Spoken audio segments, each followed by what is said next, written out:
ভালোবাসার মানে কি কেবল পাশে থাকার নাম? না, ভালোবাসা দূর থেকেও অনুভব করা যায়।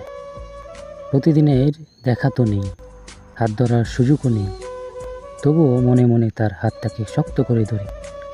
অযথা মেসেজ লিখি, আবার ডিলিট করে ফেলি। তার ছবি দেখে চোখের কোণে পানি জমে। মন খারাপের রাতে তার কথাগুলো মনে পড়ে। কেউ টের পায় না, কেউ বুঝতেও পারে না, তবুও দূর থেকেও মনের সেই টান একটুও কমে না। বিকেলের রোদে অতীতের স্মৃতিগুলো তার হাতে স্পর্শের মতো গাঢ়। প্রতিদিন দেখা হয় না, তবু মনে মনে হাতে হাত অতীতের কথা মনে করে বৃথা মেসেজের করে অযথা লিখি। বলতে পারি না কিছু, ছবিতে তার হাসি।